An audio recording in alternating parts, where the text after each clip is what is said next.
103. The Office of the United Nations High Commissioner for Human Rights, OHCHR, and the Joint United Nations Programme on HIV/AIDS, UNAIDS, have developed guidelines to assist states in translating international human rights norms into practical observance in the context of HIV/AIDS, the International Guidelines on HIV/AIDS and Human Rights, 1998, and its revised Guideline 6, Access to Prevention, Treatment, Care and Support, 2002. Supervision. Since the epidemic began in the early 1980s, the international community has become increasingly concerned with the human rights protection of HIV/AIDS infected people. This is a cross-cutting theme that UN treaty bodies have dealt with from their different perspectives, progressively developing the application of their respective instruments to respond to the pandemic and its consequences, setting out that states parties should include in their reports information on the effects of AIDS on the enjoyment of human rights of those infected and the measures taken to prevent discrimination against them. The treaty bodies have dealt with HIV/AIDS in several general comments and recommendations. In this regard, CEDAW General Recommendation No. 15 Avoidance of Discrimination Against Women in National Strategies for the Prevention and Control of Acquired Immunodeficiency Syndrome, AIDS, adopted in 1990 and 24 on Women and Health adopted in 1994 are important. In the same vein, General Comment No. 3. HIV/AIDS and the Right of the Child was adopted by the Committee on the Rights of the Child in 2003. 104. Chapter 4, Culture, Globalization and Human Rights. Introduction. This chapter deals with the challenges of culture and globalization to the implementation of human rights norms. Culture may form part of human rights as everyone has the right to culture. Nevertheless, some cultural practices pose greater danger to the implementation of universal human rights standards. Thus, it is necessary to understand the relationship between culture and human rights, which will be discussed under the first section. Section 2 deals with the issue how globalization facilitates and hinders the implementation of human rights standards. Section 1, Culture and Human Rights. The end of the Cold War has created a series of tentative attempts to define a new world order. So far, the only certainty is that the international community has entered a period of tremendous global transition that, at least for the time being, has created more social problems than solutions. The end of superpower rivalry, and the growing north-south disparity in wealth and access to resources, coincide with an alarming increase in violence, poverty and unemployment, homelessness, displaced persons and the erosion of environmental stability. The world has also witnessed one of the most severe global economic recessions since the Great Depression of the 1930s. At the same time, previously isolated peoples are being brought together voluntarily and involuntarily by the increasing integration of markets, the emergence of new regional political alliances, and remarkable advances in telecommunications, biotechnology and transportation that have prompted unprecedented demographic shifts. The resulting confluence of peoples and cultures is an increasingly global, multicultural world brimming with tension, confusion and conflict in the process of its adjustment to pluralism. There is an understandable urge to return to old conventions, traditional cultures, fundamental values, and the familiar, seemingly secure, sense of one's identity. Without a secure sense of. Without a secure sense of 105. Identity amidst the turmoil of transition, people may resort to isolationism, ethnocentrism and intolerance. This climate of change and acute vulnerability raises new challenges to our ongoing pursuit of universal human rights. How can human rights be reconciled with the clash of cultures that has come to characterize our time? Cultural background is one of the primary sources of identity. It is the source for a great deal of self-definition, expression, and sense of group belonging. As cultures interact and intermix, cultural identities change. This process can be enriching, but disorienting. The current insecurity of cultural identity reflects fundamental changes in how we define and express who we are today. Universal human rights and cultural relativism. This situation sharpens a long-standing dilemma: how can universal human rights exist in a culturally diverse world? As the international community becomes increasingly integrated, how can cultural diversity and integrity be respected? Is a global culture inevitable? If so, is the world ready for it? How could a global culture emerge based on and guided by human dignity and tolerance? These are some of the issues, concerns and questions underlying the debate over universal human rights and cultural relativism. Cultural relativism is the assertion that human values, far from being universal, vary a great deal according to different cultural perspectives. Some would apply this relativism to the promotion, protection, interpretation and application of human rights which could be interpreted differently within different cultural, ethnic and religious traditions. In other words, according to this view, human rights are culturally relative rather than universal.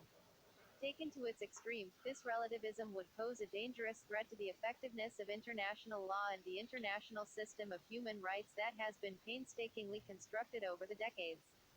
If cultural tradition alone governs states' compliance with international standards, then widespread disregard, abuse and violation of human rights would be given legitimacy. 106. Accordingly, the promotion and protection of human rights perceived as culturally relative would only be subject to state discretion, rather than international legal imperative. By rejecting or disregarding their legal obligation to promote and protect universal human rights, states advocating cultural relativism could raise their own cultural norms and particularities above international law and standards.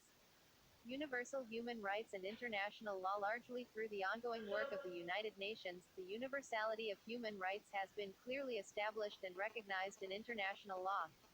Human rights are emphasized among the purposes of the United Nations as proclaimed in its charter, which states that human rights are, for all without distinction. Human rights are the natural born rights for every human being, universally. They are not privileges. The Charter further commits the United Nations and all member states to action promoting universal respect for and observance of human rights and fundamental freedoms. As the cornerstone of the International Bill of Rights, the Universal Declaration of Human Rights affirms consensus on a universal standard of human rights. In the recent issue of A Global Agenda, Charles Norchi points out that the Universal Declaration represents a broader consensus on human dignity than does any single culture or tradition. Universal human rights are further established by the two international covenants on human rights, International Covenant on Economic, Social and Cultural Rights, and International Covenant on Civil and Political Rights, and the other international standard-setting instruments which address numerous concerns, including genocide, slavery, torture, racial discrimination, discrimination against women, rights of the child, minorities and religious tolerance. These achievements in human rights standard setting span nearly 5 decades of work by the United Nations General Assembly and other parts of the United Nations system. As an assembly of nearly every state in the international community, the General Assembly is a uniquely representative body authorized to address and advance the protection and promotion of human rights. As such, it serves as an excellent indicator of international consensus on human rights. 107. This consensus is embodied in the language of the Universal Declaration itself.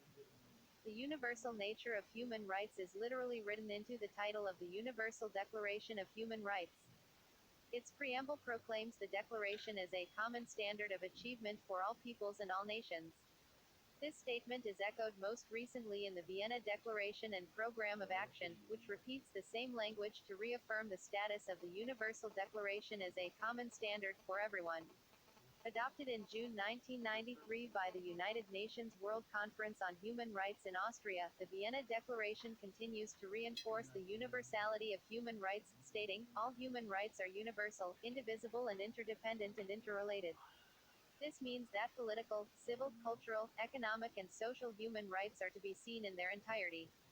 One cannot pick and choose which rights to promote and protect. They are all of equal value and apply to everyone. As if to settle the matter once and for all, the Vienna Declaration states in its first paragraph that the universal nature of all human rights and fundamental freedoms is beyond question. The unquestionable universality of human rights is presented in the context of the reaffirmation of the obligation of states to promote and protect human rights. The legal obligation is reaffirmed for all states to promote universal respect for, and observance and protection of, all human rights and fundamental freedoms for all. It is clearly stated that the obligation of states is to promote universal respect for, and observance of, human rights. Not selective, not relative, but universal respect, observance and protection. Furthermore, the obligation is established for all states, in accordance with the Charter of the United Nations and other instruments of human rights and international law.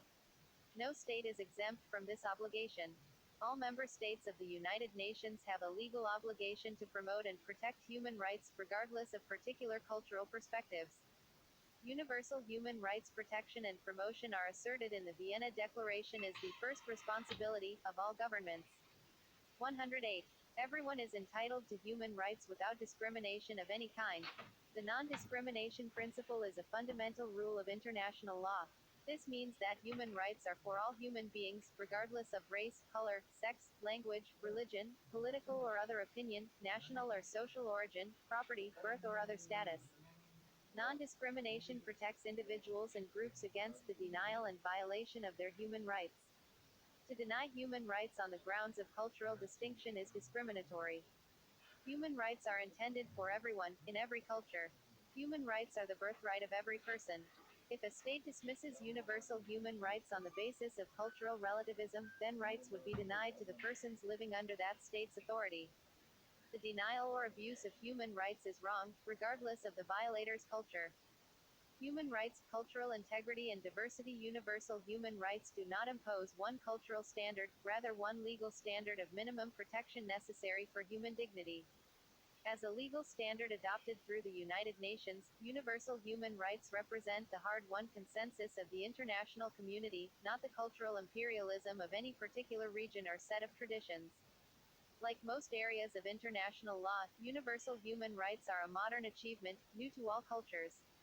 Human rights are neither representative of, nor oriented towards, one culture to the exclusion of others. Universal human rights reflect the dynamic, coordinated efforts of the international community to achieve and advance a common standard and international system of law to protect human dignity. Inherent flexibility. Out of this process, universal human rights emerge with sufficient flexibility to respect and protect cultural diversity and integrity. The flexibility of human rights to be relevant to diverse cultures is facilitated by the establishment of minimum standards and the incorporation of cultural rights. 109. The instruments establish minimum standards for economic, social, cultural, civil and political rights.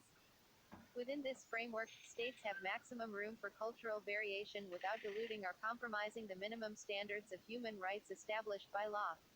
These minimum standards are in fact quite high, requiring from the state a very high level of performance in the field of human rights. The Vienna Declaration provides explicit consideration for culture and human rights promotion and protection, stating that the significance of national and regional particularities in various historical, cultural and religious backgrounds must be borne in mind. This is deliberately acknowledged in the context of the duty of states to promote and protect human rights regardless of their cultural systems. While its importance is recognized, cultural consideration in no way diminishes states' human rights obligations. Most directly, human rights facilitate respect for and protection of cultural diversity and integrity through the establishment of cultural rights embodied in instruments of human rights law. These include the International Bill of Rights, the Convention on the Rights of the Child, the International Convention on the Elimination of All Forms of Racial Discrimination, the Declaration on Race and Racial Prejudice, the Declaration on the Elimination of All Forms of Intolerance and of Discrimination based on Religion or Belief, the Declaration on the Principles of International Cultural Cooperation, the Declaration on the Rights of Persons Belonging to National or Ethnic, Religious and Linguistic Minorities, the Declaration on the Right to Development, the International Convention on the Protection of the Rights of All Migrant Workers and Members of their Families, and the ILO Convention No. 169 on the Rights of Indigenous and Tribal Peoples.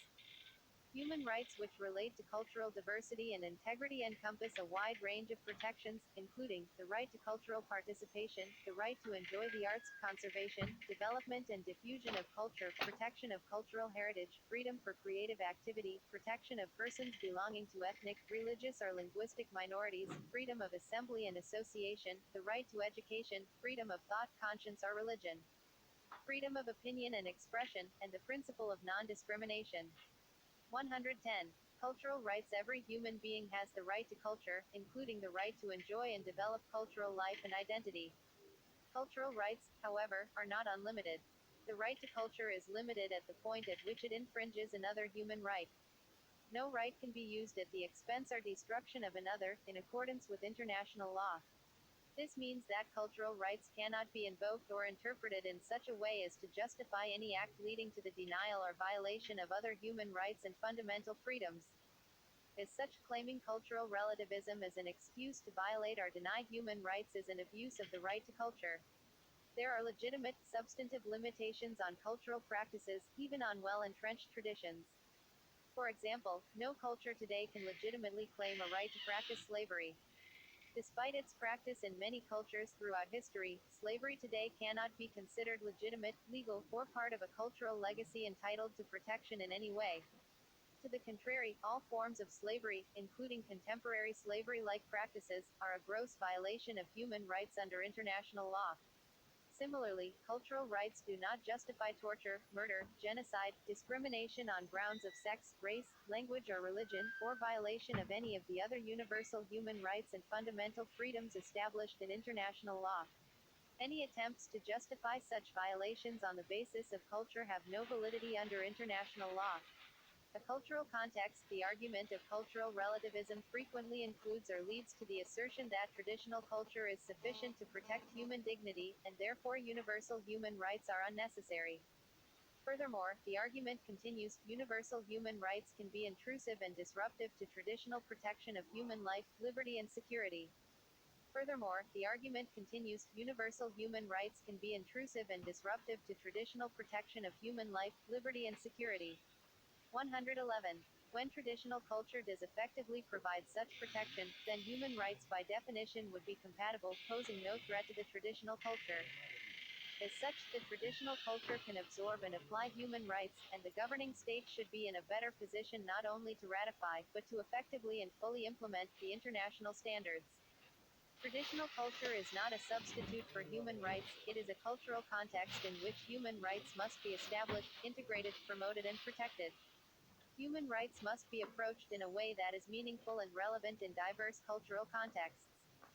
Rather than limit human rights to suit a given culture, why not draw on traditional cultural values to reinforce the application and relevance of universal human rights? There is an increased need to emphasize the common, core values shared by all cultures, the value of life, social order and protection from arbitrary rule. These basic values are embodied in human rights. Traditional cultures should be approached and recognized as partners to promote greater respect for and observance of human rights. Drawing on compatible practices and common values from traditional cultures would enhance and advance human rights promotion and protection. This approach is not only encourages greater tolerance, mutual respect and understanding, but also fosters more effective international cooperation for human rights. Greater understanding of the ways in which traditional cultures protect the well-being of their people would illuminate the common foundation of human dignity on which human rights promotion and protection stand. This insight would enable human rights advocacy to assert the cultural relevance, as well as the legal obligation, of universal human rights in diverse cultural contexts. Recognition and appreciation of particular cultural contexts would serve to facilitate, rather than reduce, human rights respect and observance. Working in this way with particular cultures inherently recognizes cultural integrity and diversity, without compromising or diluting the unquestionably universal standard of human. Working in this way with particular cultures inherently recognizes cultural integrity and diversity, without compromising or diluting the unquestionably universal standard of human. 112. Rights. Such an approach is essential to ensure that the future will be guided above all by human rights, non-discrimination, tolerance and cultural pluralism. Section 2, Globalization and Human Rights. The word globalization is now used widely to sum up today's world order. It means they increasingly integrate the world into one capitalist political economy operating under a neoliberal free market ideology. Economic globalization as witnessed in the world today is not a new phenomenon. It has been evolving for the past several years and gaining momentum day by day. The trend, at present, is a shift from a world economy based on national market economies to a borderless global market economy increasingly governed by one set of rules. In this context, globalization means global economic liberalization, developing a global financial system and a transnational production system which is based on a homogenized worldwide law of value. The demise of the Cold War helped the emergence of a new aggressive competitive global economic order. This was possible mainly due to the integration of the newly industrialized countries and much of the developing nations. Although globalization and market liberalization have made some progress in terms of economic growth in certain countries, it has also had many negative impacts in developing societies. Richard Barnett of the Institute of Policy Studies describes globalization in terms of four increasing webs of global commercial activity: global cultural bazaar, the global shopping mall, the global financial network, the global workplace. The Global Cultural Bazaar promotes the notion of uniform cultural values and products across the world. This idea influenced billions of people, shaping their goals and homogenizing their tastes and attitudes towards a desired fantasy lifestyle. The unprecedented increase in global trade, the buying and selling of goods and services among countries, has created a planetary supermarket. The cultural bazaar and shopping mall intersect through the vehicle of advertising. Media has become a powerful player in the globalization process. In fact, globalization of economies has also led to the globalization of media. Media is used to impose the culture and power of the wealthy nations from the global north. The global financial market has created a new atmosphere to search for quick profits. The foreign exchange market is mainly dealing with currency speculation, bet for or against foreign. The foreign exchange market is mainly dealing with currency speculation, bet for or against foreign. 113. Currencies. The increasing mobility of jobs has created global workplaces, and this has boosted international labor migration. In other words, the globalization and market-oriented economic reforms helped transnational companies shift their manufacturing units to developing countries. Because of this, more people are crossing borders in search of jobs, and in most conditions people are forced to work in inhuman conditions for lower wages. All these prove the fact that globalization is not a simple but a very complex set of process that operates at multiple levels: political, economic and cultural. Nicaraguan scholar Xavier Gorostiaga argues that in this era of globalization humanity is perceived as fundamentally one, with a common destiny that is the result of a technological revolution in information and communication and the awareness of the unsustainability of the current way of life. In an article titled, "The Human Rights Debate in an Era of Globalization, Hegemony of Discourse," Nicolas Ziz describes two kinds of globalization based on Richard Falk's theory on the making of global citizenship. He argues that we can see globalization in different perspectives: globalization from above, GA, and globalization from below, GB. At the political level, GA manifests itself in its action of the Western countries, particularly the United States of America, and global financial institutions in pressuring countries of the South to democratize. This translates as the adoption of a Western-style liberal democratic system of governance. They closely tie economic globalization from above to the political aspect in that 1. The source of pressure for change is the same, and 2. Close links are alleged between the ideologies of free markets and free societies. Economic globalization from above entails countries of the South to accept, within the parameters of the dominant world capitalist system, the imposition of structural adjustment programs, neoliberal economic policies, including the wholesale liberalization of domestic economies, to allow unrestricted entry to transnational capital. On a cultural level, GA arises from the control of the global information and communication networks by Western media corporations, and the spread of modern technologies of a consumerist culture, and Western cultural expressions as the global culture. The transnational companies are the spearheads of globalization and have become the dominant economic and political force in the world economy. Increasing competition and pressure on transnational companies to increase profits leads to a relentless search for cheap labor markets. Increasing competition and pressure on transnational companies to increase profits leads to a relentless search for cheap labor markets. 114. Many of the companies from the developed and the newly industrialized countries, NIC, have shifted their manufacturing and service industries to developing countries.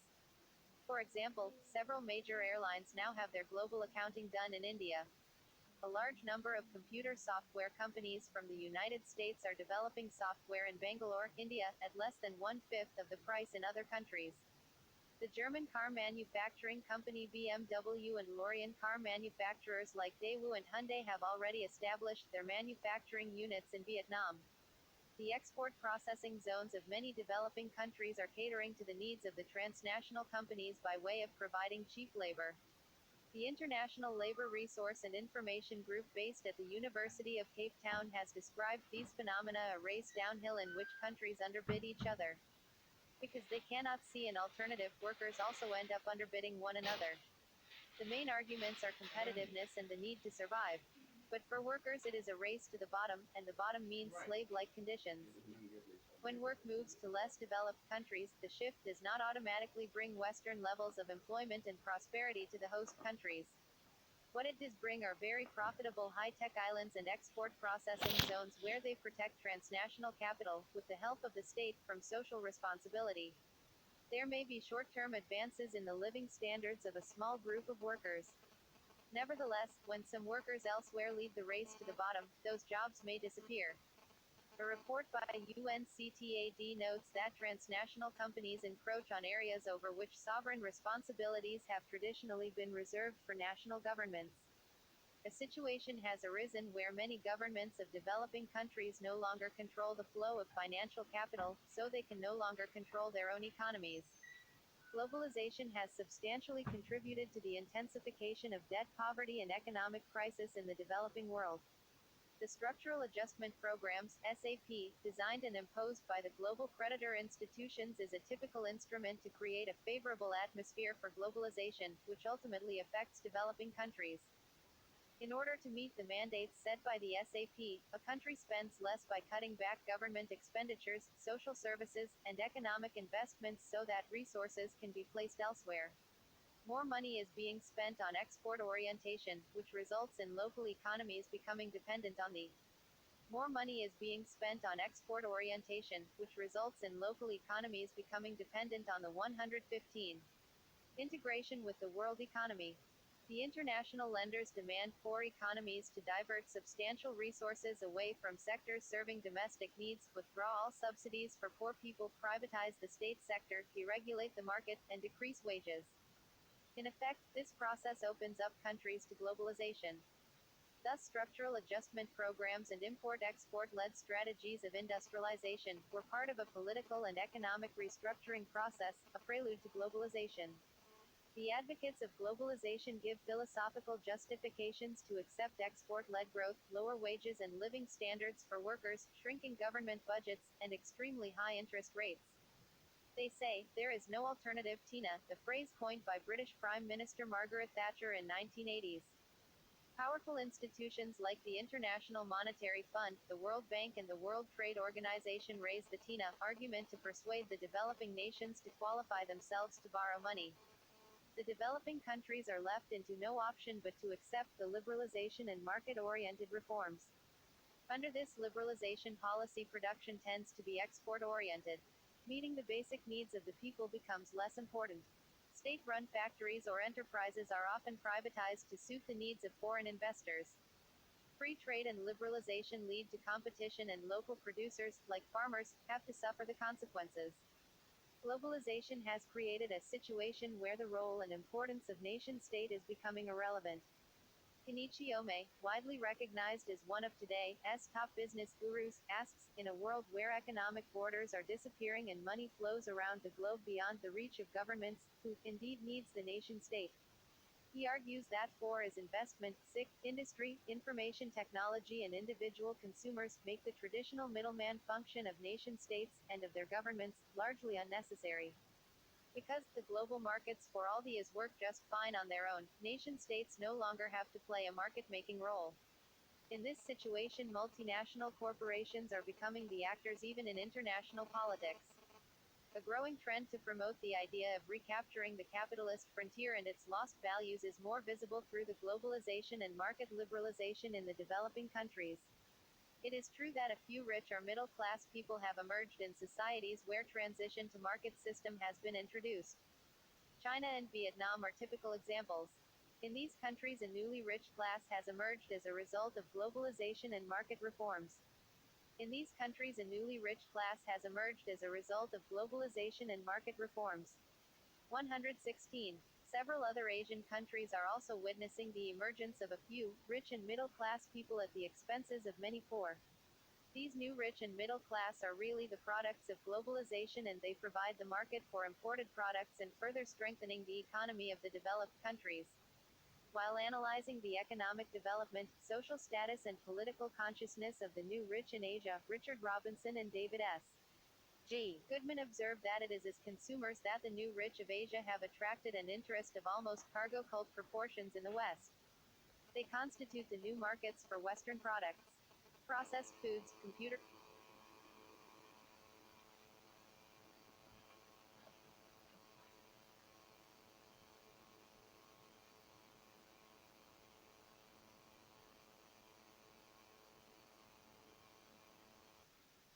processed foods, computer software, educational services, and films and television soaps.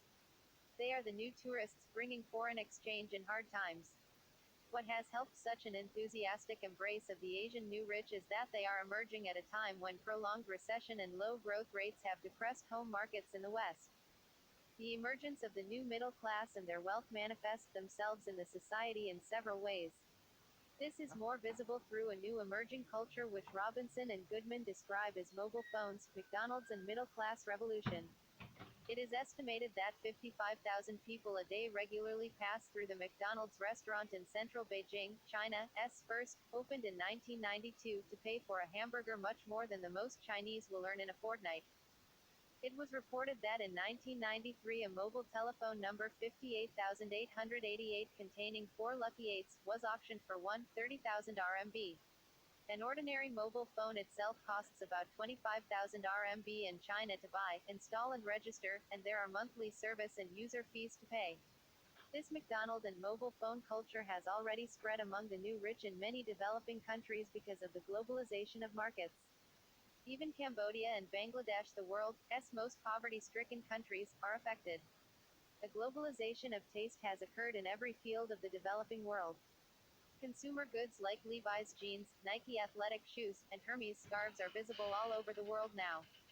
A decade ago, Kenichi Ome described this process, driven by global exposure to the same information, the same cultural icons, and the same advertisements, as the Californiization of taste. He now argues that today, however, the process of convergence goes faster and deeper. It reaches well beyond taste to much more fundamental dimensions of worldview, mindset. There are now, for example, tens of millions of teenagers around the world who, having been raised in a multimedia-rich environment, have a lot more in common with each other than they do with members of older generations in their own cultures. There are now, for example, tens of millions of teenagers around the world who, having been raised in a multimedia-rich environment, have a lot more in common with each other than they do with members of older generations in their own cultures. 117. Well, one group is considering this an achievement of globalization. On the other hand, the reality is that globalization requires the humiliation of hundreds of millions of people, keeping them in constant insecurity, pitting them against one another in a competitive struggle for survival. The Human Development Report of 1997 says globalization can also shift patterns of consumption. Luxury cars and soft drinks can rapidly become a part of daily life, heightening relative deprivation. The pattern can increase absolute poverty by undermining the production of goods on which poor people rely. A flood of imported wheat can shift consumption away from sorghum or cassava, making them scarcer in loyal markets. Roberto Verzola, a social activist of the Philippines, comments that in the same way that colonization was the trend 100 years ago, globalization is today. Today, global corporations have replaced the colonial powers. In developing countries, global corporations are allowed to feast on natural resources, human resources, and national wealth. They displace farmers from their land, workers from their jobs, and communities from their roots. They are responsible for the breaking up of communities and the destruction of the environment to serve the human and raw material requirements of global production for the global market. The consequence is the collapse of food security and the emergence of global environmental crises, which in the end may turn out to be even worse than colonization. Even the peoples of developed countries suffer from the profit-hungry rules of global corporations today, which virtually rule the world. Globalization and market-oriented economic reforms have been designed for the benefit of these groups. In reality, globalization means the rule of global corporations. It means decisions about lives are being made in corporate boardrooms in the USA, Europe and Japan, instead of in local community councils or at the national level. National governments are becoming the implementers of orders received from the international actors. This has created a situation of powerlessness and suffering for many in developing countries, which results in violation of rights of millions of people.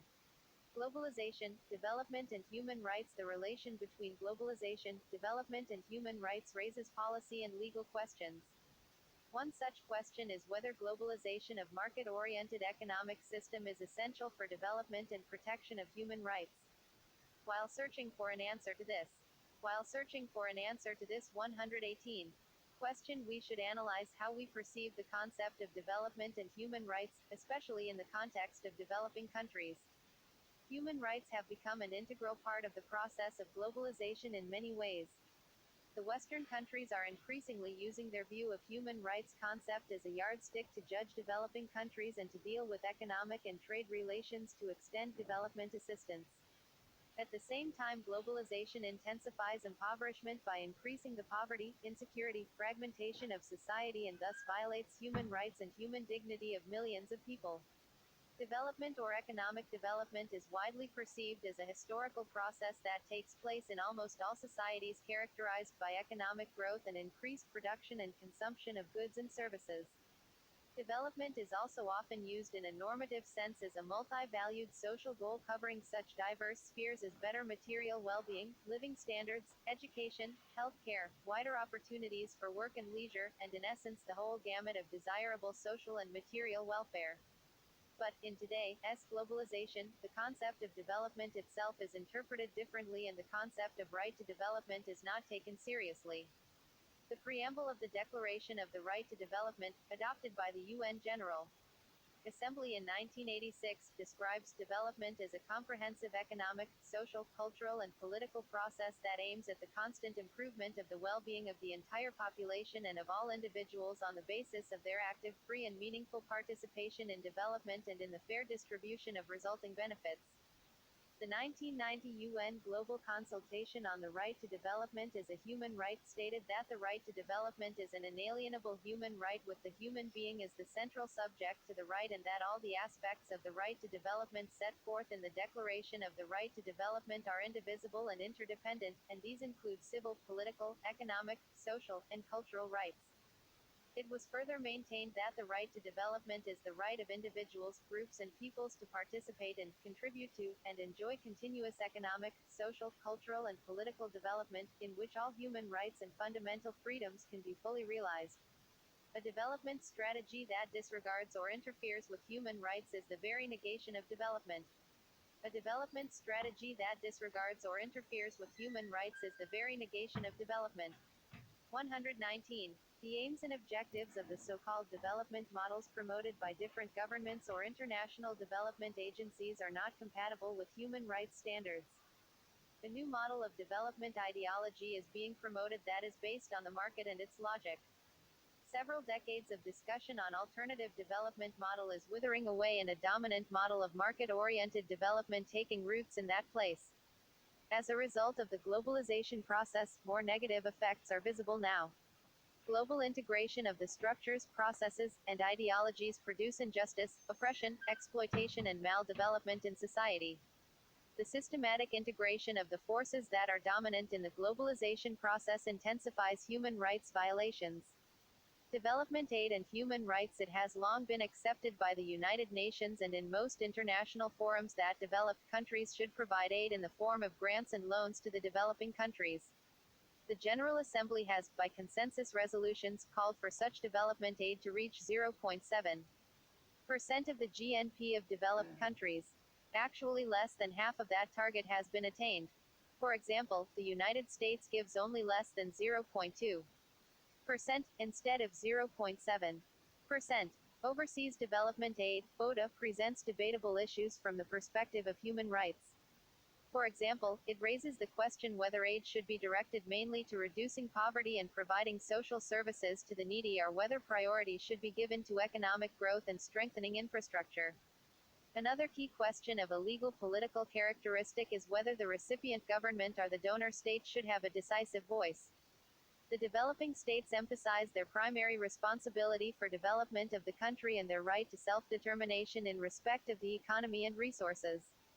Donor countries tend to emphasize their narrow concepts of human rights as a prerequisite to sanction development assistance. They also emphasize the pragmatic political fact that aid is not likely to be provided if the beneficiary states violated basic human rights.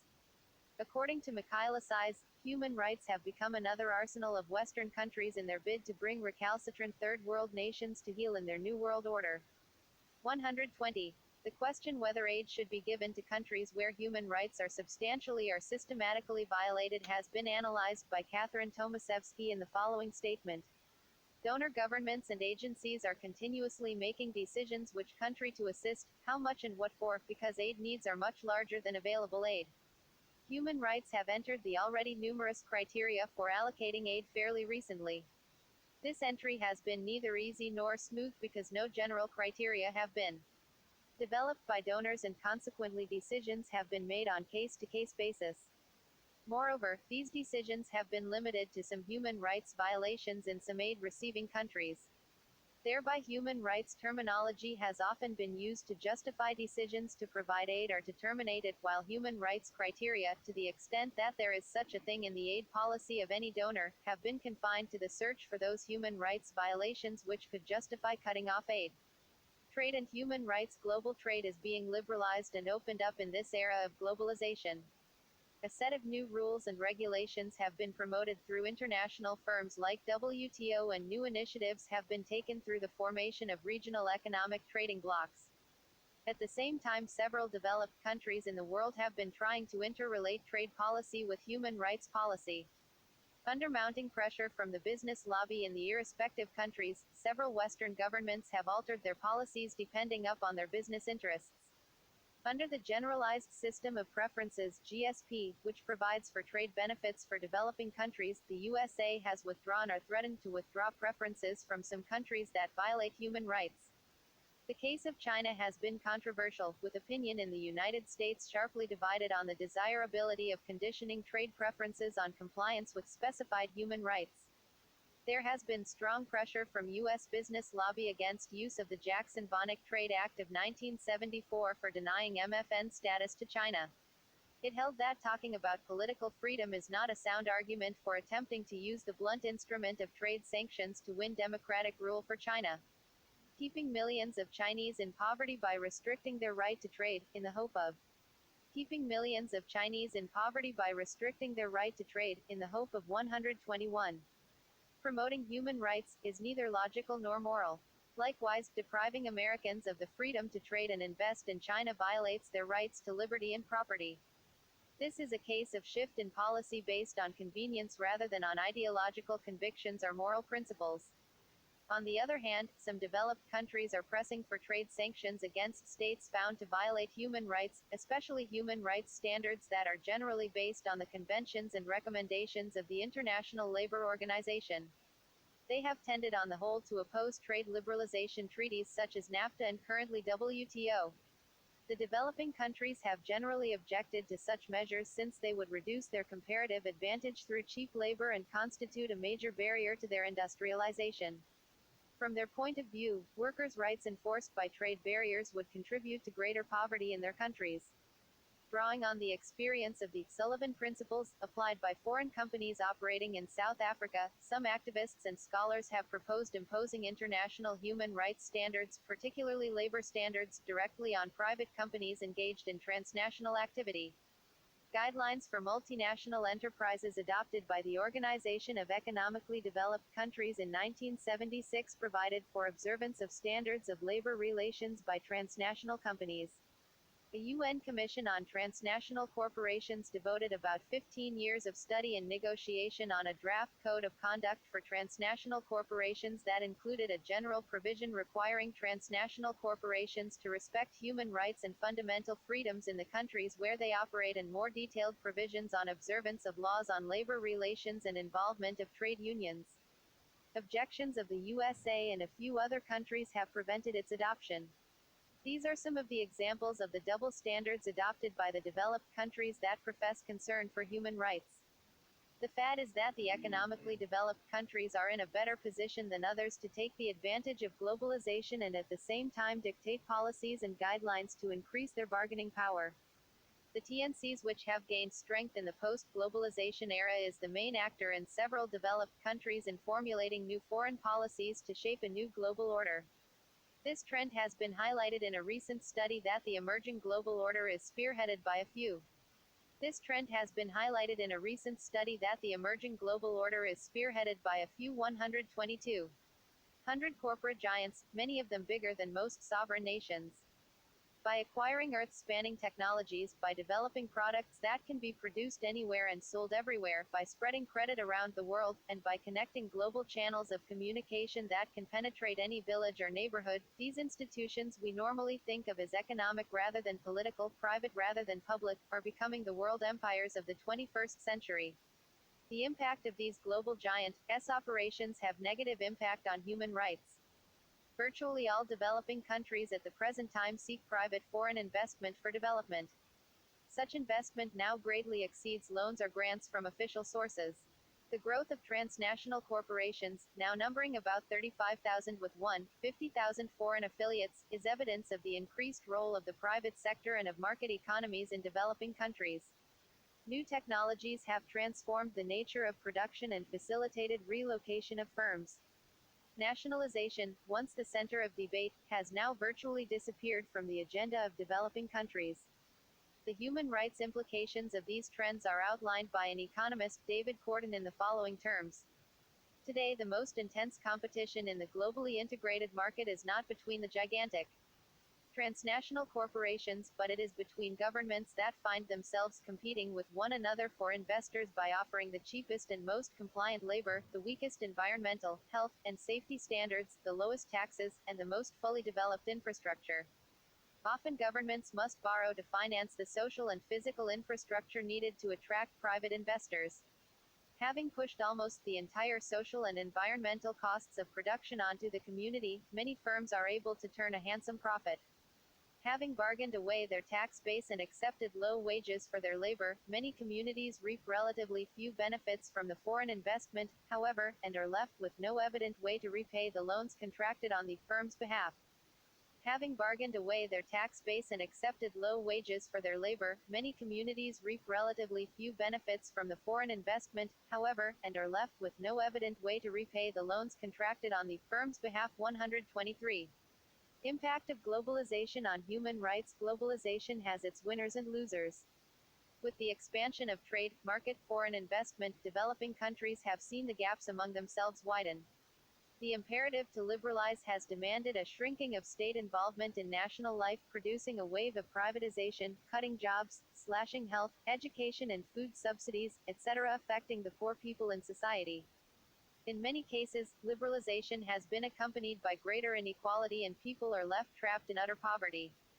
Meanwhile, in many industrialized countries, unemployment has soared to levels not seen for many years and income disparity to levels not recorded since last century.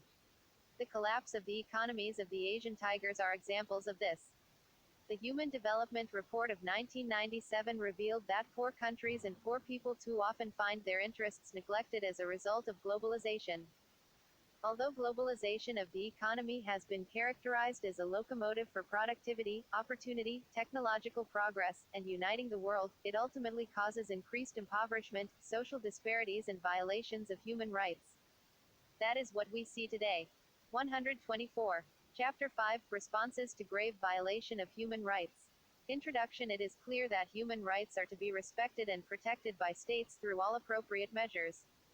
States shall also make remedies available at domestic level to anyone claiming his/her rights were violated. We have also considered that in some cases, alleged victims of violation may also seek remedy from regional or international institutions. However, sometimes violations may be committed grossly and systematically that the normal procedures become not enough to address them. Thus, under this chapter we will deal with existing mechanisms for responding to grave violations of human rights. The focus is not on individual and isolated violations. Throughout history, many people were victims of violations of their rights due to the systematic acts of states, and even non-state actors. However, it is rarely that the perpetrators were held accountable for their acts. Therefore, the main concern is how to deal with such systematic and serious violation of human rights, and impunity. Mostly, the systematic and serious violations are committed by state officials as an instrument of achieving some policy, e.g., crushing opposition and sustaining their power, maintaining territorial integrity and the like. The serious and systematic violations in Chile during the Pinochet regime, Uganda during the Idi Amin regime, South Africa during the apartheid regime, in Ethiopia during the Derg regime were all committed as part of state policy to achieve some result. Millions of people in these countries were victims of state-sponsored systematic violations.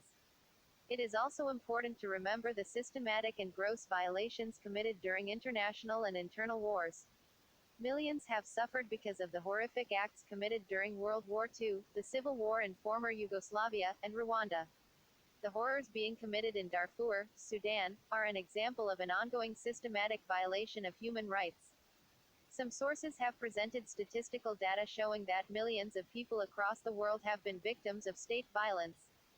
Michael Freeman has summarized some of these data in his book entitled Human Rights: An Interdisciplinary Approach, pp.1-2. Here is an excerpt taken from the book. 125. Quote, Government forces massacred more than 500,000 civilians in Indonesia in the mid-1960s in an attempt to suppress communism. Estimates of people killed by the Khmer Rouge regime of Pol Pot in Cambodia vary between 300,000 and 2 million. More than 9,000 people disappeared under the military regime in Argentina in 1970s. During the rule of Idi Amin in Uganda from 1970 to 1978, more than 250,000 people were killed. Hundreds of thousands of civilians were murdered by security forces in Iraq during the 1980s.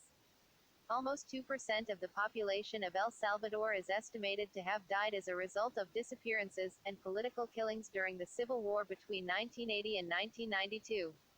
In 1994, between 500,000 and 1 million people were killed in the government-directed genocide in Rwanda.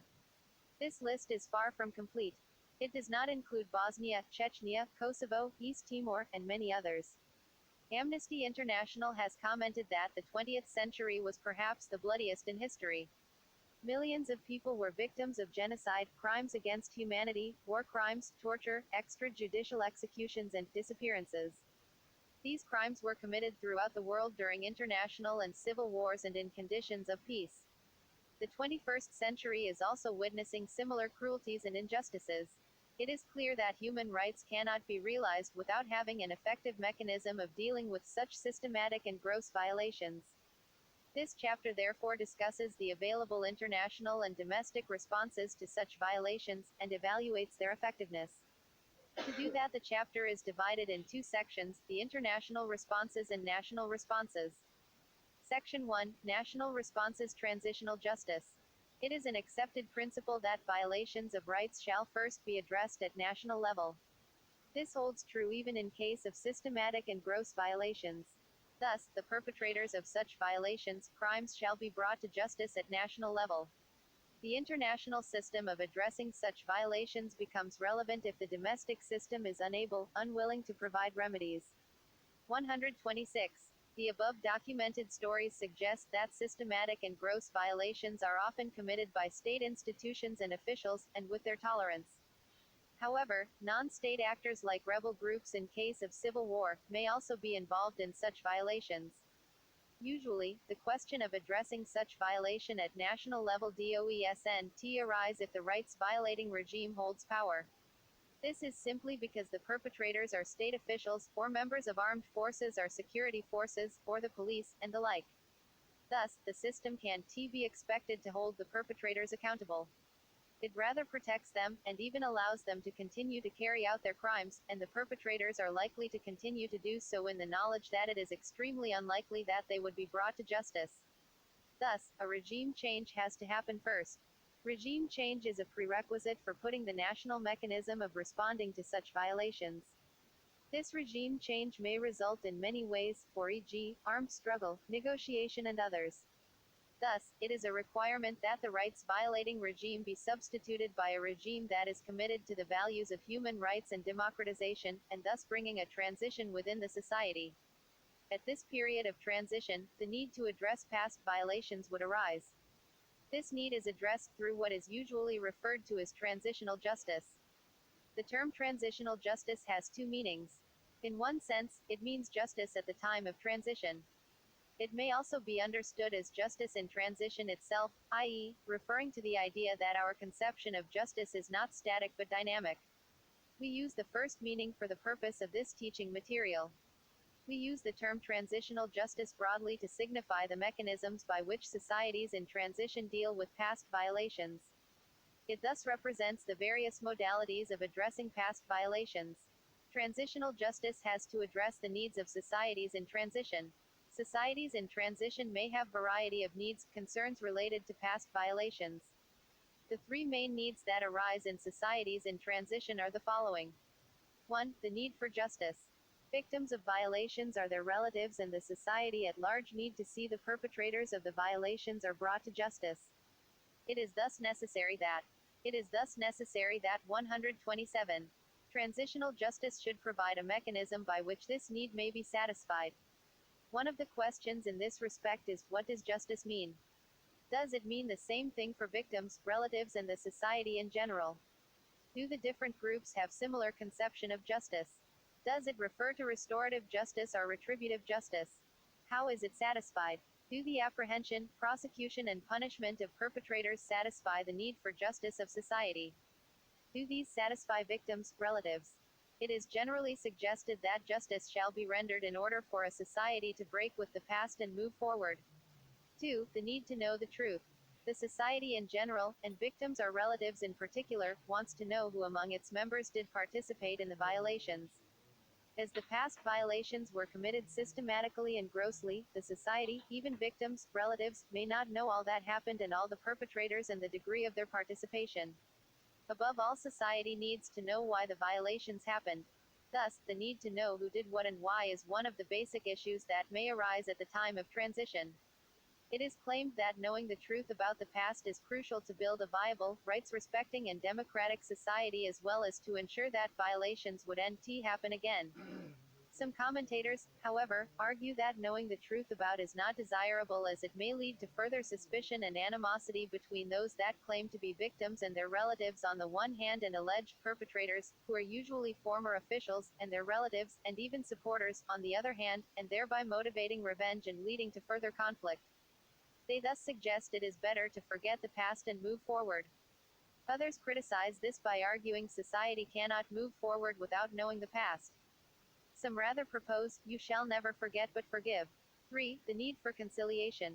Society may also need to create conciliation among its members. As indicated in the statistical data above, the perpetrators and victims of violations or their relatives are huge in number. There may be a general understanding that one groups of the society are victims while others are perpetrators, or vice versa. This and other factors are likely to cultivate among members of the society a mentality of suspicion, mistrust, and even animosity. A society desirous of moving forward should therefore address this mentality. Society should have a mechanism of reconciling its 128 divided members and building trust, confidence, and mutual respect among its members. It is commented that it is difficult, if not impossible, for a divided society to break with the past, establish a stable system, and move forward. Thus, the main needs of societies in transition regarding past violations are the need for justice, the need to know the truth, and the need for conciliation. However, we have to make two remarks here. First, these needs are not exclusive of each other. In other words, they may overlap. Secondly, these needs are not exhaustive, i.e., there may be other needs, for example, the need for compensation. These other needs may, however, be subsumed under any of the above main needs. For example, the need of victims, relatives for compensation may be considered as the need for justice. To conclude, societies should have a mechanism of addressing these different needs. The modalities of transitional justice. As already stated, a society that had undergone systematic and gross violation has to address past violations. In particular, it has to satisfy the need for justice, truth, and conciliation. Thus, the basic question is, how does a society do so? There is no one mechanism, which all societies shall employ. Each society may use a mechanism, combination of mechanisms that it deems appropriate to satisfy its needs. There are, however, certain modalities of transitional justice that are well known and well utilized by different socialites. Three of them are worth discussing because of their usual application. 1. Prosecution. This is one of the modalities of transitional justice often employed by societies to address past violations. This process involves the apprehension, investigation, and prosecution of alleged perpetrators, and imposition of penalty if found guilty. Thus, it involves the apprehension of perpetrators, the gathering of evidence, and the filing of criminal charges, judicial hearing and decision according to the law. The main concern here is to maintain the rule of law, which is considered as the cornerstone of democracy. The rule of law thus requires that no person is exempt from the law. Thus it is a mechanism of fighting impunity. It is important to remember that International Human. It is important to remember that International Human 129 rights law requires states parties to provide effective remedy to victims of violation. Though what constitutes effective remedy is not defined, prosecution is at least one of the available remedies. It is of course held that, in some cases, prosecution is not merely an alternative available to the state but it is a duty of states under international law. States have the duty to suppress all acts contrary to the provisions of the four Geneva Conventions, for example see Arts. 49, 3, 53, 129, 3, and 146, 3, respectively of the four Geneva Conventions. The duty to prosecute, particularly, exists in relation to grave breaches of the international humanitarian law. Examples of grave breaches are war crimes, the crime of genocide, crimes against humanity. In these respects, states have the duty to prosecute or extradite violators for crimes committed anywhere. This obligation of states to prosecute or extradite on the basis of universal jurisdiction is stipulated in the four Geneva Conventions. Customary international law also requires states to investigate war crimes and prosecute suspects.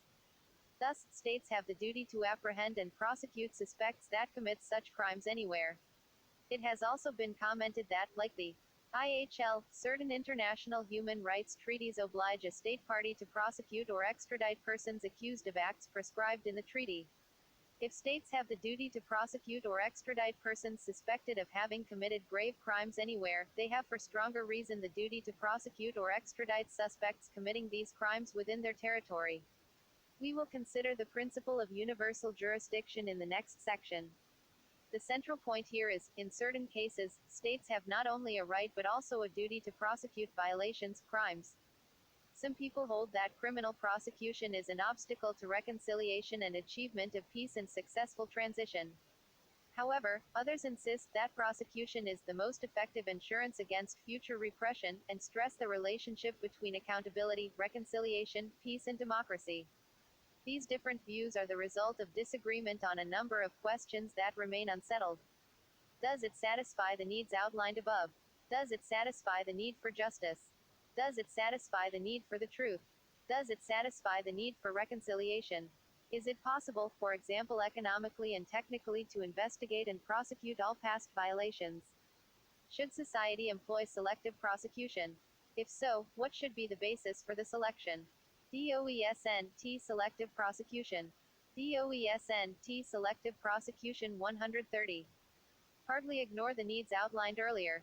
How would victims react to selective prosecution, particularly if the perpetrators of their rights remain unpunished? How do alleged perpetrators, relatives, supporters view prosecution? Does it amount to retributive justice? 2. Truth and reconciliation. This modality is the mechanism by which a society may identify truth about the past and create conciliation among its members. For this purpose, societies may establish truth commissions or truth and reconciliation commissions. The main priority of this modality is to reveal truths about the past, create conciliation, and achieve a successful transition. However, there are variations among these commission on their mandate and emphasis. Usually, the commission, authorized organ, seeks and documents the truth about the past by this procedure. Members of the society are encouraged to come forward and speak their stories. Thus, both victims, relatives and perpetrators give their statements and such other information relating to the past. How do we ensure that perpetrators would come forward and confess? How do we ensure the told stories are the truth? Does it heal the society, victims of the trauma of the past? Does it satisfy the need for the truth? What do victims, relatives feel about the procedure? Can it ensure that the past will never happen again? Can it serve as a warning? Can it lead to social reconciliation and healing? History traces the beginning of the application of this modality to the 1980s, where some states moving forward to democracy after civil war or the end of repressive regime had adopted truth commissions with the hope of achieving successful transition. These include the commissions established in Chile and Argentina, whose purpose was reveal truths about the past and especially to determine the fate of the thousands disappeared.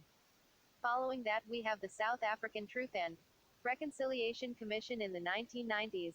It is commented that this commission, more than any other truth commission before, sought reconciliation as the basis of nation building. However, what constitutes reconciliation and how it is achieved remains controversial. But the term reconciliation has become an integral part of discussions in search of solutions during transition. Many people associate reconciliation with pardoning and forgetting, others hold the opposite. It remains indisputable, however, that there is no single universal model for reconciliation, owing not only to the varying contexts but also to the diverse understandings of the term. For example, is the goal to 131 reach individual reconciliation, or national or political reconciliation? How is reconciliation achieved, whether individual or national, political? Is it achievable? Should truth-telling and reconciliation have priority over justice? May not truth be a step in the direction of accountability, not an alternative to it? Were the truth commissions or truth and reconciliation commissions before successful in achieving the desired result? 3. Amnesty. The third modality of transitional justice is amnesty. The term amnesty refers to an official act, usually through law, prospectively barring prosecutions of a class of persons for a particular set of actions or events.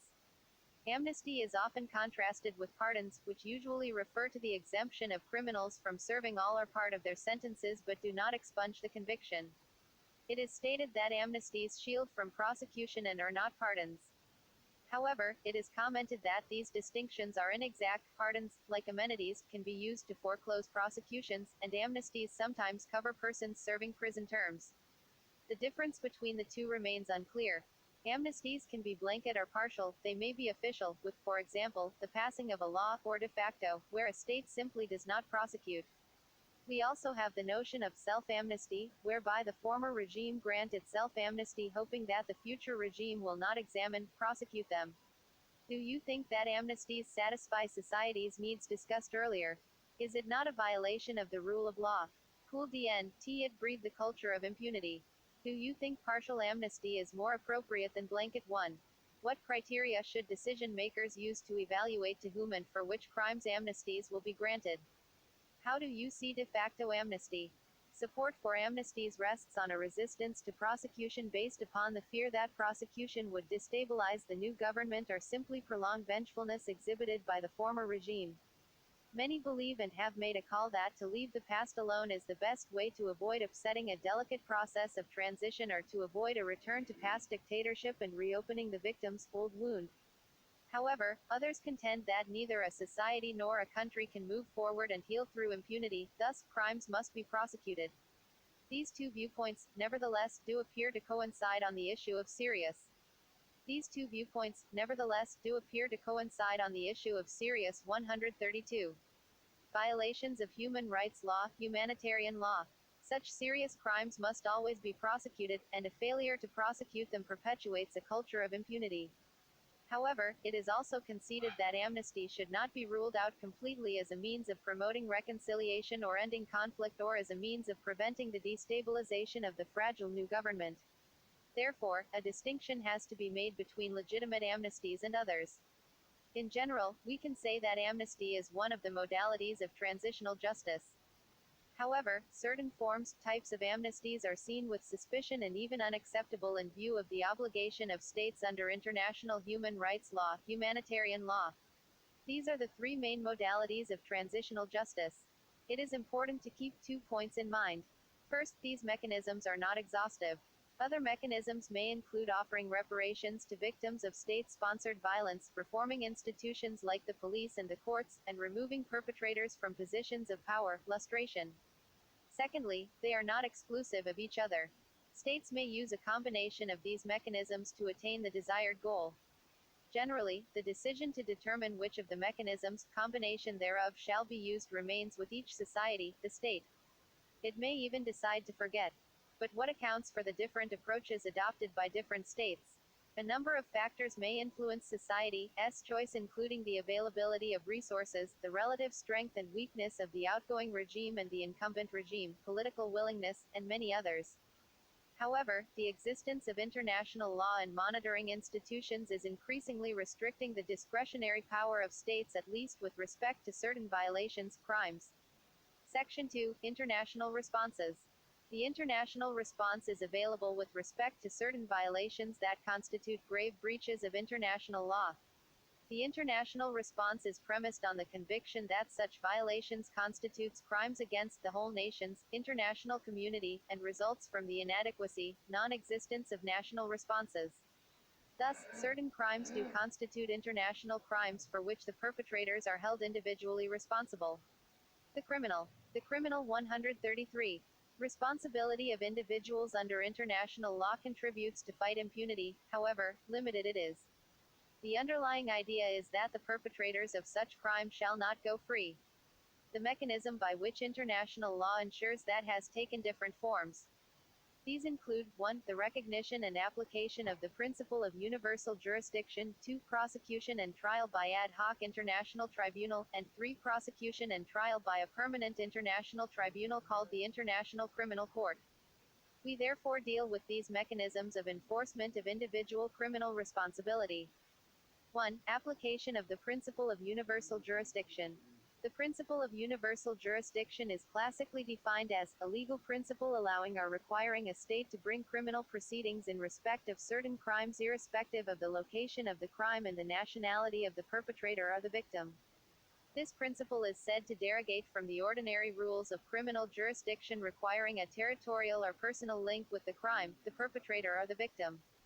The rationale behind it is broader. It is based on the notion that certain crimes are so harmful to international interests that states are entitled and even obliged to bring proceedings against the perpetrator, regardless of the crime and the nationality of the perpetrator or the victim. Universal jurisdiction allows for the trial of international crimes committed by anybody, anywhere in the world. There are offenses recognized by international law as punishable by any country. Traditionally, piracy on the high seas is regarded as one of the first international crimes, grounded on the violation of international customary law. After the Second World War, the London Agreement of 8 August 1945 establishing the International Military Tribunal at Nuremberg set out international crimes issuing from both treaty law and customary law, crimes against peace, war crimes and crimes against humanity. Later treaties and international conventions specified various forms of prohibited behavior recognized as international crimes. Principle 2 of the Princeton Principles on Universal Jurisdiction reads, 1. For purpose of these principles, serious crimes under international law include I. Piracy, e. Slavery, e. War crimes, iv. Crimes against peace, b. Crimes against humanity, b. Genocide, and b. Torture. Paragraph 2 provides the application of universal jurisdiction. The crimes listed in paragraph 1 is without prejudice to the application of universal jurisdiction to other crimes under international law. 134. The derogation from the ordinary rules of criminal jurisdiction is traditionally justified by two main ideas. First, some crimes are so grave that they harm the entire international community. Secondly, no safe havens must be available for those who committed them. Even though these justifications may appear unrealistic, they clearly explain why the international community, through all its components, states or international organizations, must intervene by prosecuting and punishing the perpetrators of such crimes. Universal jurisdiction is a matter of concern for everybody. Historically, universal jurisdiction can be traced back to the writings of early scholars such as Grotius, and to the prosecution and punishment of the crime of piracy. However, after the Second World War, the idea gained ground through the establishment of the International Military Tribunal by the London Agreement, and the adoption of new conventions containing explicit or implicit clauses on universal jurisdiction. The Geneva Conventions of 1949 are paramount in this regard, providing in unmistakable terms for universal jurisdiction over grave breaches of those conventions. For list of such grave breaches, see Articles 49, 50, 129 and 146 respectively of the Geneva Conventions, and Art. 85 of Additional Protocol I to the Geneva Convention to the listed crimes. International crimes were no longer to remain unpunished. The idea that in certain circumstances sovereignty could be limited for such heinous crimes was accepted as a general principle. Later on, other international conventions and, to some extent, rules of customary law enlarged the principle's scope of application. This was confirmed by a number of cases, starting with the Eichmann case in 1961, the Demanjic case in 1985, and more recently the Pinochet case in 1999 and the Butari 4 case in 2001, emphasizing that universal jurisdiction could lead to the trial of perpetrators of international crimes. International law empowered and in certain cases mandated states to prosecute crimes that were regarded as harming the whole international community. Nevertheless, implementation of the general principle remained difficult, and the principle is not applied uniformly everywhere. The recognition of universal jurisdiction by the state as a principle is not sufficient to make it an operative legal norm. There are basically three necessary steps to get the principle of universal jurisdiction working: the existence of a specific ground for universal jurisdiction, a sufficiently clear definition of the offense and its constitutive elements, and national means of enforcement. There are basically three necessary steps to get the principle of universal jurisdiction working: the existence of a specific ground for universal jurisdiction, a sufficiently clear definition of the offense and its constitutive elements, and national means of enforcement. 135. Allowing the national judiciary to exercise their jurisdiction over these crimes. If one of these steps is lacking, then the principle will most probably just remain a pious wish. In practical terms, the gap between the existence of the principle and its implementation remains quite wide. From a comparative law perspective, states implement the principle in either a narrow or an extensive manner. The narrow concept enables a person accused of international crimes to be prosecuted only if he or she is available for trial, whereas the broader concept includes the possibility of initiating proceedings in the absence of the person sought or accused trial in absentia. This deeply affects the way in which the principle is implemented in fact. International law sources refer to the narrow concept, but the decision to refer to the broader concept is quite often a national choice. However, even though some states such as Belgium or Spain have made some efforts to give concrete effect to the principle of universal jurisdiction by amending their penal code, it has in most cases remained unimplemented. Irrespective of its limited application, the principle of universal jurisdiction provides a mechanism by which the international community responds to some systematic violations of rights that constitute international crimes. What types, degree of violations of rights constitutes international crimes within the meaning of international law is something debatable. For example, whether the recent atrocities committed in Darfur constitute genocide has been a point of controversy. The role of the principle of universal jurisdiction, if applied, in the fight against impunity is undeniable. 2. Prosecution and trial by ad hoc tribunal. Another mechanism by which the international community has been responding to gross violations is through prosecution of perpetrators before an international tribunal. Until recently, international prosecution has primarily been conducted before ad hoc tribunal.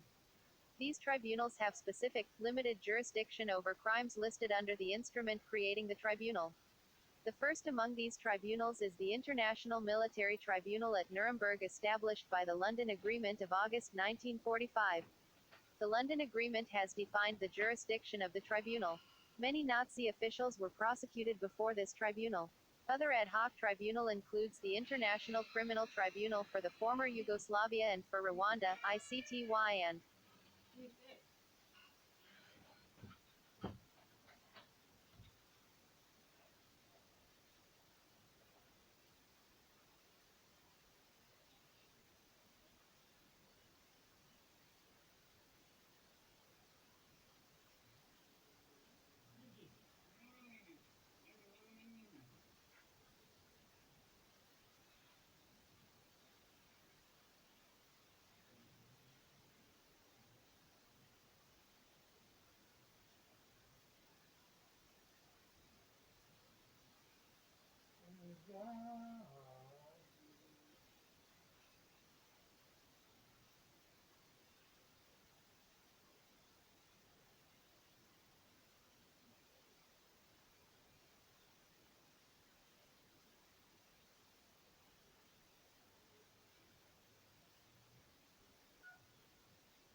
Other ad hoc tribunal includes the International Criminal Tribunal for the former Yugoslavia and for Rwanda, ICTY, and other ad hoc tribunal includes the International Criminal Tribunal for the former Yugoslavia and for Rwanda, ICTY, and 136 ICTR respectively.